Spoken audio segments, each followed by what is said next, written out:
Sejam bem-vindos a mais um episódio especial do podcast Opinião Segura, aqui no ILAB Segurança 2026, organizado pelo Concesp, segunda edição, uma edição de sucesso em que a gente está tendo a oportunidade aqui de conhecer diversas tecnologias, produtos e serviços ofertados pelas empresas que estão aqui demonstrando seus produtos.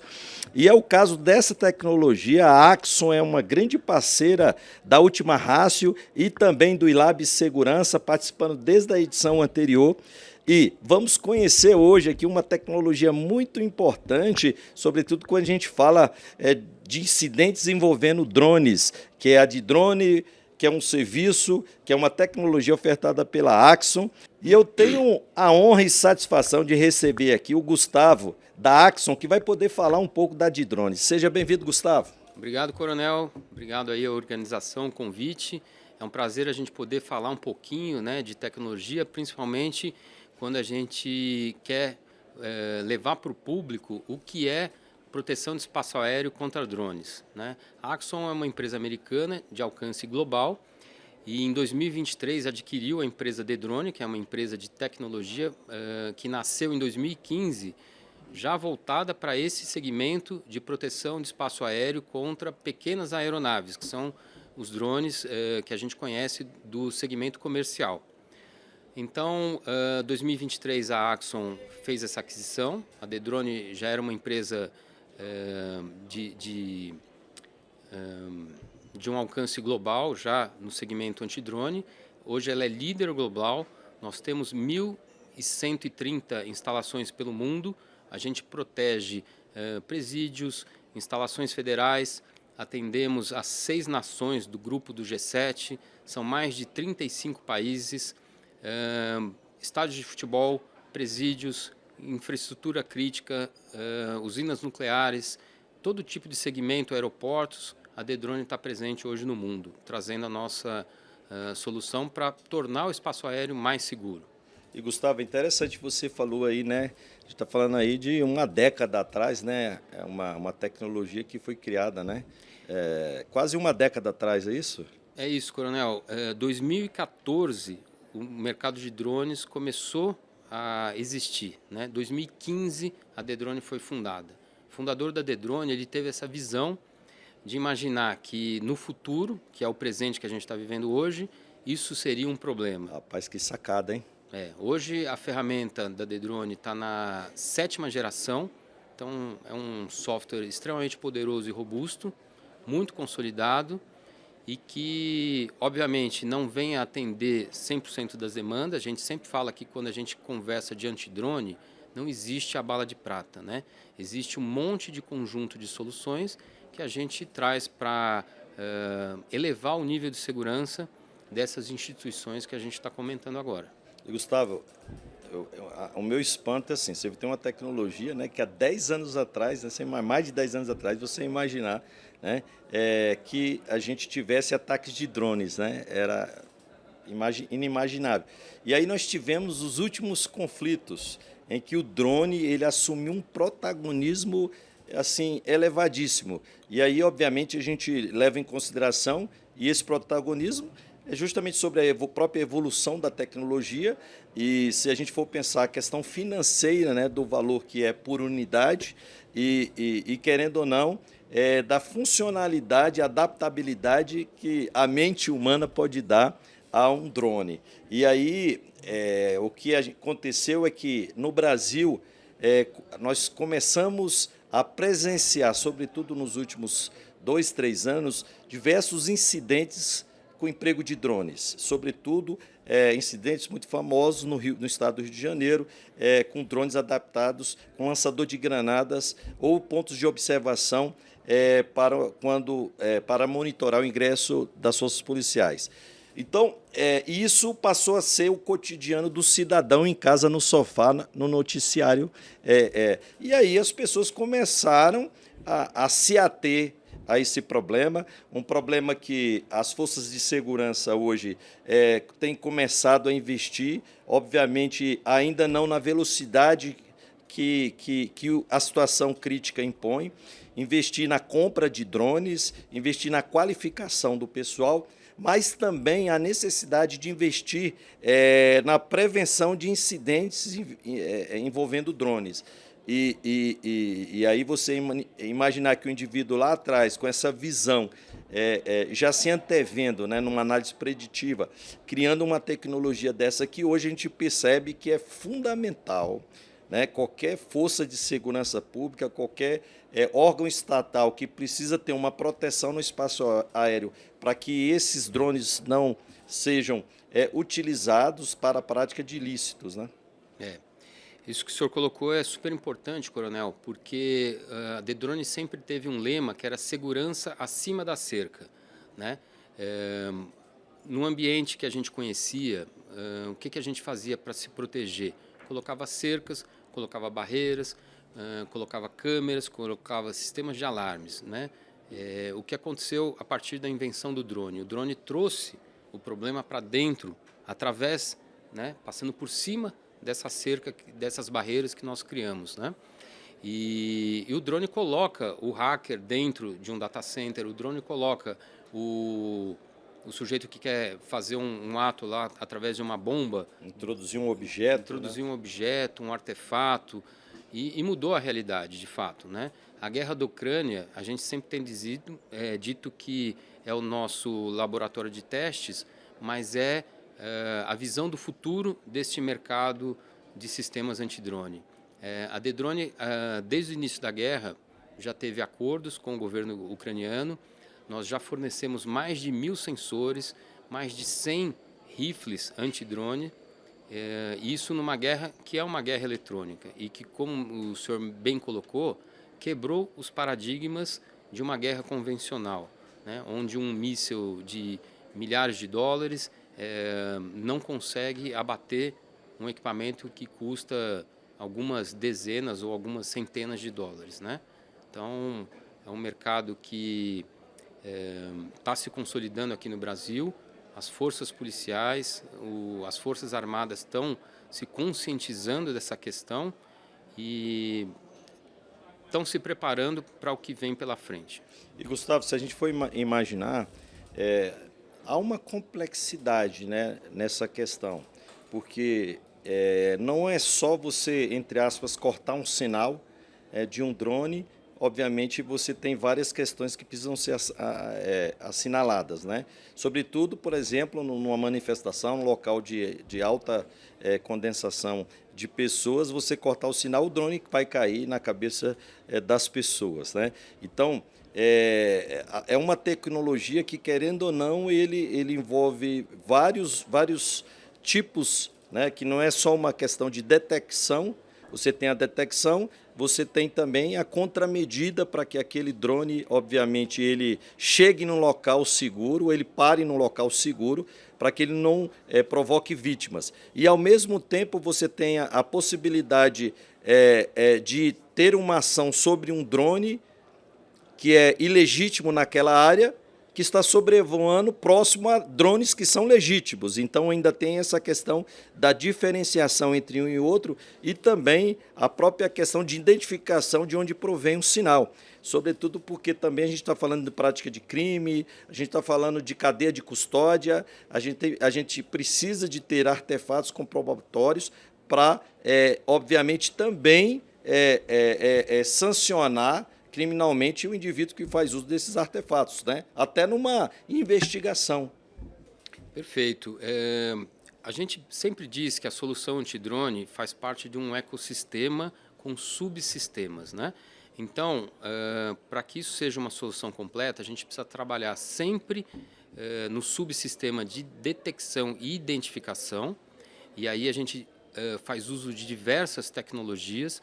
A gente tem tecnologias para identificação de aeronaves não tripuladas através de radiofrequência, através de sensores acústicos, sensores ópticos e sistemas de radar, né? A integração e a fusão desses sensores vai me fazer com que eu tenha elementos e a propriedade para poder atuar na contramedida. Somente a contramedida é o que o senhor falou, né? O remédio vai ser pior do que a doença. Eu não posso bloquear um equipamento e fazer com que isso caia na cabeça de uma pessoa que está numa aglomeração de um evento, por exemplo. Então, a associação dessas tecnologias é que faz com que o sistema seja efetivamente funcional. E aí você falou interessante, né? E aí, desculpe minha ignorância. São vários sensores, então, na minha percepção e na minha cabeça, e talvez seja a percepção do colega que está em casa, o sensor era só a questão do sinal, mas você falou que é um conjunto de sensores que, obviamente, vai ampliar, né, ampliar a possibilidade de detecção, né, desse drone se aproximando. Não tenha dúvida, Coronel. Voltando para o exemplo da guerra da Ucrânia, né?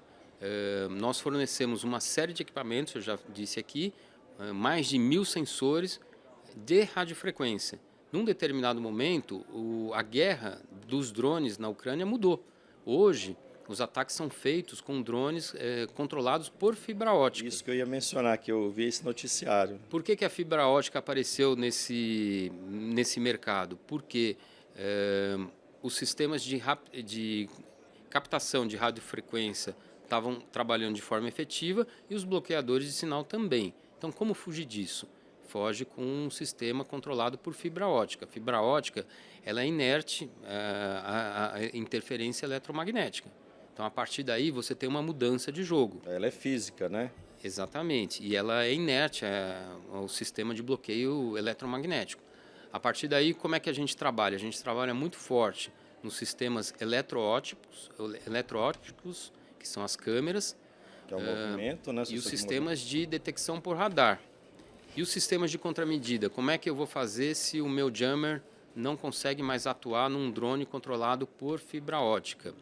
Nós já desenvolvemos uma parceria com uma empresa alemã, que ela levanta um drone mãe, com pequenos mísseis que são controlados pela nossa plataforma de comando e controle. Então, meu sistema de radar e meu sistema de câmeras identifica o drone, informa para este outro drone mãe que está sobrevoando a região a posição do drone que eu quero abater e ele dispara um pequeno míssil, um pequeno drone que pode cineticamente interceptar e destruir o drone inimigo. Interessante, né? E para além dessa questão dos diversos sensores, a gente tem área de cobertura também, né? E aí pensando, né, imagina na Ucrânia, né, em virtude do tamanho, né, a gente está falando qual o raio de ação para cada sensor, não sei se essa é a pergunta mais correta que eu possa fazer. Só para a gente ter uma ideia em termos de quantidade de sensores. Perfeito, perfeito. Na verdade, hoje a gente trabalha com sensores que cobrem 5 quilômetros de raio, né? Esses mesmos sensores podem ser adaptados para chegar até 10 quilômetros e eu consigo, dentro da plataforma, adicionar quantos sensores eu desejar ou quantos sensores forem necessários para eu fazer essa cobertura. Então, a Axon hoje tem essa plataforma instalada em diversas cidades e estados norte-americanos. A gente cobre cidades inteiras nos Estados Unidos e na Alemanha também. A adição de sensores transforma isso numa rede. Ah, interessante. E aí, quando a gente está falando, por exemplo, trazendo para um plano local, né, a questão de um presídio, né, você tem um espaço bem reduzido e aí a quantidade de sensores e obviamente, o valor também, né, para o custo é calculado também na quantidade de sensores, né? Pelo menos eu pressuponho isso, né? Com certeza. A nossa tecnologia também tem um fator bastante interessante. Quando eu falo de uma unidade prisional, normalmente, o que a gente faz? A gente busca pontos no entorno de uma unidade prisional, até porque ali é um centro crítico, né? Para que eu possa fazer esse monitoramento. E a grande vantagem, quando a gente trabalha na tecnologia de radiofrequência, é que esses sensores eles não são identificáveis. Ou seja, quem quer tentar me neutralizar ou me eliminar, não vai descobrir onde eu estou posicionado. Entendi. Isso é importante, né? A gente fala de presídio porque presídio é uma pequena guerra, né? A gente tem um universo do Rio de Janeiro, onde é um cenário muito mais complicado, muito mais complexo e mais delicado, né? E, escalando isso, a gente vai falar de um local como a Ucrânia, que vive de fato uma guerra. Então, eu informar a posição onde eu estou para o meu inimigo também é complicado. E os sensores de radiofrequência têm essa vantagem. Eles não podem ser descobertos porque são sistemas passivos de recepção de informação. E, Gustavo, essa questão do que envolve segurança pública, envolve defesa, né? E a gente está falando de defesa externa. A gente tem uma ferramenta, e aí eu gostaria que você, hoje, por exemplo, quem tem comprado essa tecnologia no Brasil, é mais a segurança pública ou mais o setor de defesa? Certo, coronel. A gente sonha, né, com que a gente possa apoiar todos esses órgãos, né? Mas olhando para a nossa realidade do Brasil hoje, nós temos já contratos, né, em andamento com órgãos públicos. Aqui em Brasília, Presidência da República, Suprema Corte, já tem sistemas implantados e operacionais, mas a gente tem conversas com diversos órgãos, principalmente na área da segurança pública mesmo. Estamos em conversas com o Exército, Aeronáutica, Marinha, porque é uma necessidade e a gente sabe que é uma questão de tempo. Infelizmente, o inimigo ele está sempre à frente da gente no que diz respeito a acesso a esse tipo de tecnologia. E, Gustavo, a gente também pode mencionar, a Axon trouxe aqui para o ILAB, e até nós tivemos a oportunidade de conhecer, visitar, fizemos imagens de uma viatura, né, em que foi acoplada essa tecnologia antidrone. A gente até tem aqui ela exposta no ILAB, muito interessante, até convido o colega que está em casa para acompanhar nas nossas redes sociais, que vai estar lá a cobertura que a gente fez, né, dessa tecnologia acoplada, justamente como um ponto de demonstração para as forças policiais, porque, pela minha percepção, né, a potencialidade, quando você incorpora essa tecnologia fixa em um veículo móvel, você consegue ter uma margem maior de ação e cobrindo uma área maior. É mais ou menos isso ou eu estou enganado? Não, com certeza, coronel. E é uma adaptação para uma realidade brasileira, né? O Brasil tem essa condição e tem essa necessidade. Então, a inspiração para essa viatura, para essa unidade móvel, vem justamente da situação do Rio de Janeiro. O Rio de Janeiro tem a questão toda do tráfico de drogas, tem a questão da dificuldade da movimentação da força policial dentro das incursões, né, nas favelas. E a ideia é que se possa ter uma viatura que fique posicionada num ponto estratégico, longe do conflito, até porque, né, o nosso alcance vai de 5 até 10 quilômetros, como eu mencionei, e através desse monitoramento, o sistema de polícia possa apoiar tanto a Força Aérea, ali, os helicópteros da Polícia Militar, quanto as viaturas que vão fazer a incursão com os veículos blindados. A gente sabe que é uma realidade. O veículo blindado hoje, ele está exposto a receber, né, uma descarga de uma granada, por exemplo, trazida por um pequeno drone. Então, quando a gente pensa nessa unidade, a gente vai obter informações para que a viatura possa fazer a incursão de forma segura. Esse mesmo equipamento que está monitorando o espaço aéreo, ele é integrado ao nosso rifle. A gente tem um rifle antidrone para fazer a neutralização. E o operador do rifle pode estar dentro do blindado, recebendo em tempo real as informações do espaço aéreo acima da viatura. Então isso é bastante importante. O helicóptero também. O operador do helicóptero ele pode receber a informação para saber se ele está num local onde o voo dele é seguro ou se ele precisa fazer uma evasão ali para não comprometer a integridade da aeronave e das vidas que estão envolvidas nesse processo. Gustavo, rapaz, grande aprendizado, né? Eu creio que até muito, né, um assunto curioso, né? Porque hoje a gente tem vários incidentes envolvendo drones, cada vez mais é presente no cotidiano, né? A informação de práticas de crime. Esses dias mesmo eu estava acompanhando em uma certa localidade do Brasil, o sujeito estava utilizando um drone para colocar um explosivo dentro da casa de um determinado parlamentar, que ele, acho que era um político, e depois foi descoberta a origem do drone e tal, e o cara foi até indiciado pela prática de tentativa de homicídio, né? Então, a gente fica muito feliz, né, com essa possibilidade. O ILAB permite isso, né, para que as forças de segurança, os profissionais especialistas possam acessar e conhecer essas tecnologias. E aquele convite que a gente sempre faz, né, para o colega que é profissional da segurança pública, tem a oportunidade de estar em eventos como esse, que são gratuitos, né?